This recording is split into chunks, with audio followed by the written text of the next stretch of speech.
Hello everyone, स्वागत है आप सभी को हमारे इस यूट्यूब चैनल KNG क्लासेस में। तो दोस्तों, आज की इस वीडियो में हम लोग पार्लियामेंट की जो सीरीज चल रही है उस सीरीज को आगे करते हुए आज हम लोग पहुंच गए हैं संसद में जो है विधायी प्रक्रिया के बारे में। ओके, तो फिर ये संसद की विधायी प्रक्रिया जो है यह आपको पार्ट 6 में मिल जाएगी और मैं थंबनेल में आप चाहूँगा तो उसमें मेंशन कर दूंगा कि इसमें विधायी प्रक्रिया है या फिर जो भी हो वो हम कर देंगे। ठीक है, तो चलिए आज हम लोग शुरू करते हैं कि संसद में जो है विधायी प्रक्रिया के बारे में। ठीक, बात करते हैं कि दोनों सदन में क्या होता है, यह जो है संपन्न होता है। ठीक है, दोनों सदन में यानी कि लोकसभा और राज्यसभा दोनों सदन में यह जो है संपन्न होता है। अब हम बात करते हैं कि विधायक जो है कितने प्रकार के होते हैं। तो विधायक जो है दो प्रकार के मान सकते हैं, जैसे कि सरकारी विधेयक हो गए और गैर सरकारी विधेयक हो गए। सरकारी विधेयक जो कि बात करते हैं संसद में मंत्री द्वारा पेश किया जाता है। ठीक, वही बात करते हैं सरकार के नीतियों को जो है प्रदर्शित करता है। कौन सा विधेयक? तो सरकारी विधेयक। ठीक है, पारित होने की जो है पूरी उम्मीद होती है। ठीक है, सरकारी विधेयक जो होती है उसको पारित होने की जो है पूरी उम्मीद होती है। वही दूसरी तरफ हम बात करते हैं गैर सरकारी विधेयक। गैर सरकारी विधेयक में बात करते हैं किसी भी सदन द्वारा जो है लाया जा सकता है। ठीक है, यह जो है सार्वजनिक मामलों पर जो है विपक्ष दल के जो है मंतव्य को जो है प्रदर्शित करता है। ठीक है, आप इस वर्ड से आपको एक निष्कर्ष निकालना है कि आप इस निष्कर्ष से क्या समझे। थोड़ा आप यूपीएससी के स्टूडेंट है तो इस पर सोचना चाहिए। क्या लिखा हुआ है कि सार्वजनिक मामलों पर विपक्ष दल के मंतव्य को प्रदर्शित करता है। ठीक, इसको आप ध्यान से सुनिए। ठीक, इसके लिए मैं आपको पर्सनल फोर्स कर रहा हूँ कि इसको ध्यान से सुन के इसका मतलब निकालिए। ठीक है, पारित की जो है उम्मीद जो है बहुत ही कम होती है, क्योंकि यह किसके द्वारा लाया जाता है? विपक्ष के द्वारा लाया जाता है। ठीक है, किसी भी सदस्य के द्वारा भी लाया जा सकता है, तो इसमें विपक्ष भी शामिल होते हैं। यहाँ पर लिखा हुआ है ना, विपक्ष दल के मंतव्य को जो है प्रदर्शित जो है किया जाता है। ठीक है, विधेयक के प्रकार, विधेयक जो है कितने प्रकार के होते हैं? तो विधेयक की हम बात करते हैं तो 4 प्रकार के मान सकते हैं, जैसे कि साधारण विधेयक हो गए, धन विधेयक हो गए, वित्त विधेयक हो गए और संविधान संशोधन विधेयक हो गए।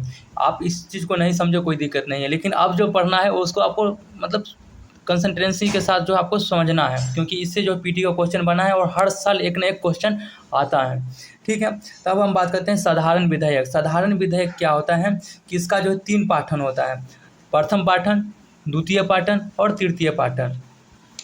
ठीक है, अब हम बात करते हैं कि प्रथम पाठन में क्या होता है कि दोनों सदन में ला सकते हैं, लोकसभा में भी ला सकते हैं और राज्यसभा में भी ला सकते हैं। ठीक है, इसको कौन कौन से ला सकते हैं, कौन लोग हैं जो ला सकते हैं? तो इसमें हम बात करते हैं मंत्री भी ला सकते हैं और निजी व्यक्ति भी ला सकते हैं। ठीक है, अब हम बात करते हैं कि साधारण विधेयक अगर लाने के लिए हमें क्या करना पड़ता है कि भारत के जो है राजपत्र में जो है प्रकाशन करना पड़ता है। ठीक है, इसके बारे में हम आगे भी पढ़ेंगे नोट में। ठीक है, बात करते हैं प्रस्तुत की जो है इसकी जो है अग्रिम सूचना देना पड़ता है। ठीक, ये जो प्रथम पाठन जो होती है, साधारण विधेयक की जो प्रथम पाठन होती है उसको जो है प्रस्तुत करने के लिए जो है आपको जो है पहले जो है सूचना देना पड़ता है लोकसभा या फिर राज्यसभा में। ठीक है, मंत्री वाला जो मामला होता है, जो मंत्री के द्वारा लाया जाता है, जो मतलब कि जो विधेयक है, जो साधारण विधेयक है, उसके लिए जो है 7 दिन पहले सूचना देना पड़ता है। वही निजी व्यक्ति के द्वारा अगर लाना है तो उसके लिए जो है 1 महीना पहले जो है आपको इन्फॉर्मेशन देना पड़ेगा। ओके, उसके बाद हम बात करते हैं कि दूसरा पाठन होता है। दूसरा पाठन में क्या होता है कि दूसरा पाठन के जो है उसका जो है 3 उप पाठन है, यानी कि 3 उपचरण हम मान सकते हैं। ठीक है, जैसे कि बात करते हैं साधारण बहस की अवस्था हो गए। ठीक है, पहला। दूसरा हम बात करते हैं समितियों द्वारा जांच हो गए और तीसरा हम बात करते हैं विचारणीय अवस्था हो गए।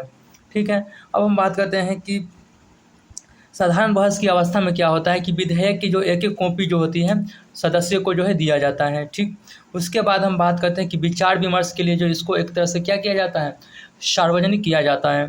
ठीक है, अब हम बात करते हैं कि विधेयक पर जो है प्रावधान क्या क्या है। जैसे कि साधारण बहस की अवस्था में जो है जो विधेयक जो है साधारण विधेयक जो है उसका जो क्या क्या प्रावधान हो सकता है।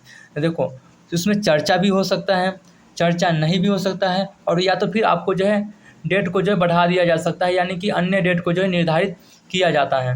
ठीक है, बात करते हैं विचार विमर्श के लिए जो है एक तरह से जो है प्रवर समिति को जो है सौंपा जाता है।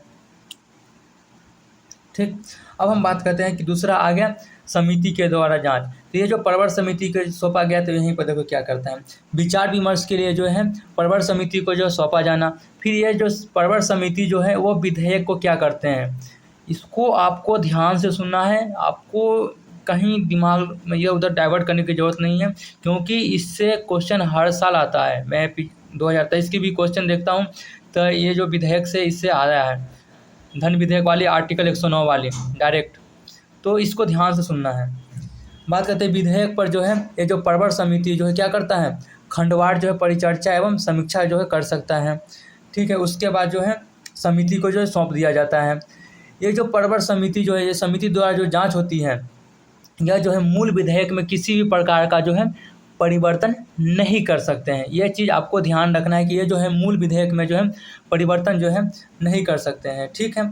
अब हम बात करते हैं कि तीसरी अवस्था, तीसरी उपचरण क्या है, दूसरे पाठन के तीसरा उपचरण क्या है, तो विचारणीय अवस्था। विचारणीय अवस्था में क्या है, जैसे कि दूसरे पाठन में क्या था, समिति के द्वारा जांच करने में एक तरह से संशोधन का प्रावधान नहीं था, लेकिन ये जो विचारणीय अवस्था है, इसमें क्या होता है कि संशोधन करने की एक तरह से जो है अथॉरिटी होती है, ठीक है। संशोधन का जो इसमें जो है प्रावधान है, सभी उपबंधों की क्या कर सकते हैं, इसमें विस्तृत समीक्षा कर सकते हैं, ठीक है। और उसमें क्या करते हैं, सभी जितना प्रबंध उपबंध है, यानी जितने प्रपोजल है, उस पर जो है एक तरह से जो है मतदान होता है, ठीक है। अब हम बात करते हैं तृतीय पाठन। तृतीय पाठन क्या है, देखिए मैं फिर से रिपीट कर रहा हूँ। साधारण विधेयक के 3 पाठन होते हैं, प्रथम पाठन, द्वितीय पाठन और तृतीय पाठन। तो प्रथम पाठन तो ऊपर हम देख लिए। द्वितीय पाठन के 3 उपचरण होते हैं, इसको आपको ध्यान रखना है। उसके बाद हम बात करते हैं तृतीय पाठन। आगे तृतीय पाठन में क्या होता है कि उस पर मतदान होता है, ठीक है। और फिर उसके बाद जो विधेयक स्वीकार या फिर अस्वीकार कर दिया जाता है, ठीक। अभी तो बहुत बचा है, रुको तो सही। फिर आप लोग कन्फ्यूज होते रहेंगे कि इसे राष्ट्रपति के पास कहाँ गया, फिर वो चीज़। तो मैं इस पहले ही बोल रहा हूँ कि अभी भी इसमें बहुत चीज़ बचा हुआ है, हम बताएंगे कि राष्ट्रपति के पास जाता है सहमति के लिए। तो इसके लिए आप मतलब कन्फ्यूज मत होइए कि हमने यहीं से कर दिया, नहीं। तो फिर क्या होता है कि उसमें मतदान हो गया। मतदान के बाद कहते हैं कि नोट, साधारण विधेयक पर एक सदन में विचार विमर्श के बाद जो है दूसरे सदन में अध्यक्ष या फिर सभापति के द्वारा जो है भेजा जाता है। इसको आप अंडरलाइन कर लीजिए, ठीक है। अगर आप नोट्स बना रहे हैं तो इसको हाईलाइट कर लीजिए। जैसे कि अध्यक्ष और सभापति कौन होते हैं, मैंने पिछले की वीडियो में हम लोग ऑलरेडी डिस्कस कर चुके हैं। अगर आप लोग नहीं देखे हैं तो प्ले लिस्ट में उसको देख सकते हैं। फिर हम बात करते हैं कि साधारण विधेयक में एक सदन में अगर बात करते हैं सारे चीज़ हो जाते हैं, यानी प्रथम पाठन, द्वितीय पाठन और तृतीय पाठन होने के बाद फिर उसका जो है दूसरे सदन में क्या प्रावधान है। तो दूसरे सदन में भी क्या होता है, 3 पाठन होता है, यानी कि उसमें जो है प्रथम पाठन होता है, द्वितीय पाठन होता है और तृतीय पाठन होता है, ठीक है।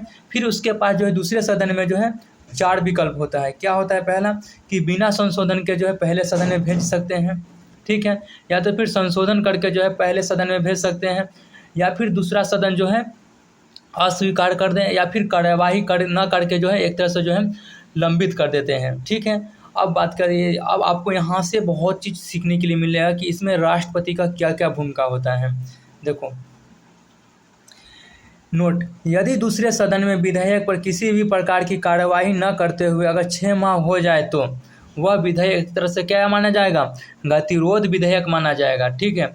तो फिर क्या करेंगे राष्ट्रपति महोदय इसमें, तो राष्ट्रपति जो है अनुच्छेद 108 के तहत इस गतिरोध को समाप्त करने के लिए संयुक्त बैठक करेंगे। और संयुक्त बैठक करेंगे तो उसमें अध्यक्षता कौन करेंगे, तो लोकसभा के अध्यक्ष। ध्यान दीजिएगा, इसमें लोकसभा के अध्यक्ष ही उसका अध्यक्षता करते हैं। ऐसे भी हम संयुक्त बैठक के बारे में हम आगे पढ़ेंगे कि उसमें मतदान कैसे होता है। तो अभी यहाँ इतना ही समझने की ज़रूरत है। फिर हम उसको, जैसे आपका पॉलिटी का जो सेगमेंट है, जैसे कि उसका जो खंड खंड दिया है, उसी तरह से हम नोट्स बनाए हैं। तो आप बुक के साथ खोल कर बैठे होंगे तो आपको इस चीज़ को रिलेट कर पाते होंगे, और इसी के हम सीक्वेंस में चलेंगे। तो संयुक्त बैठक के बारे में हम लोग आगे पढ़ने वाले हैं, इसके लिए घबराने की कोई ज़रूरत नहीं कि यहाँ पर संयुक्त बैठक के बारे में पूरी डिटेल्स नहीं मिली है।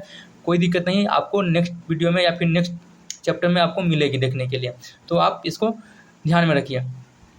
फिर हो गया कि क्या होता है कि अगर दूसरे सदन में गतिरोध हो गया तो संयुक्त बैठक का प्रावधान है किसमें, तो साधारण विधेयक में संयुक्त बैठक का प्रावधान है अनुच्छेद आर्टिकल 108 के तहत, ओके।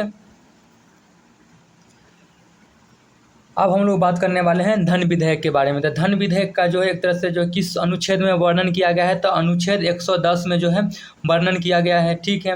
राष्ट्रपति के सिफारिश पर जो है इसको लाया जाता है, ध्यान दीजिएगा, ठीक है। सरकारी विधेयक माना जाता है। धन विधेयक को एक तरह से क्या माना जाता है, तो सरकारी विधेयक माना जाता है। यह जो है मंत्री द्वारा ही पेश किया जाता है, ठीक है। बात करते हैं केवल लोकसभा में ही इसको धन विधेयक को जो है लाया जाता है। इससे पूछा है सवाल, इस बार पीटी में यहाँ से पूछा है 2023 की पीटी में, ध्यान दीजिए।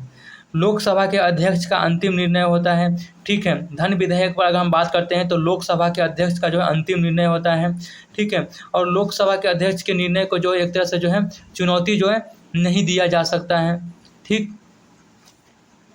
अब हम बात करते हैं कि राज्यसभा के पास जो है धन विधेयक के संदर्भ में जो है केवल 14 दिन का ही समय होता है, ठीक है। राज्यसभा क्या कर सकता है, यह धन विधेयक को जो है न ही वह अस्वीकार कर सकता है और न ही उसमें संशोधन कर सकता है।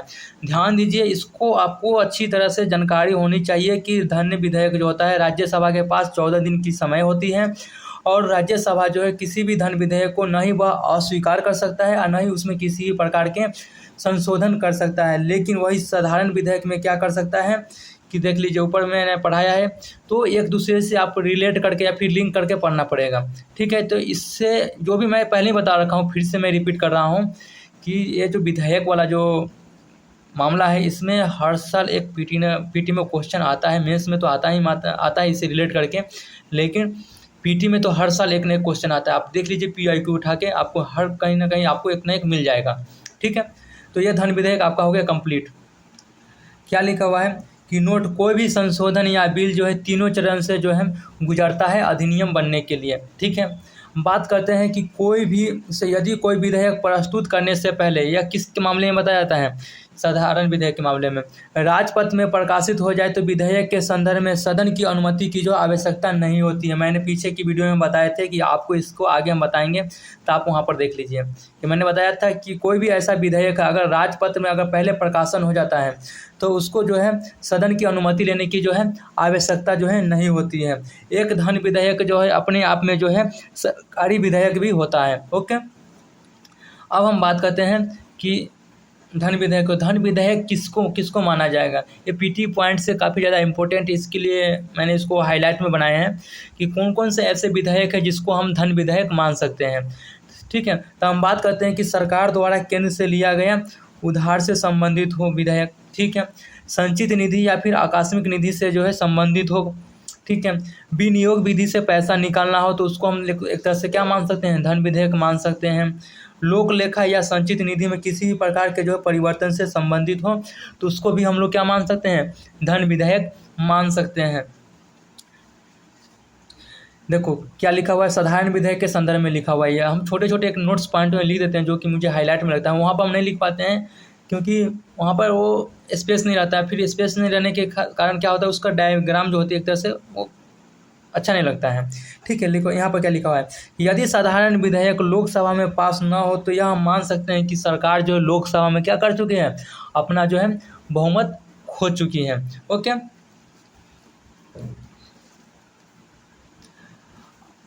अब हम लोग बात करने वाले हैं धन विधेयक की जो है चैप्टर हम आगे की वीडियो में बात करेंगे इसके बारे में, जो कि मेरा पार्ट 7 हो जाएगा।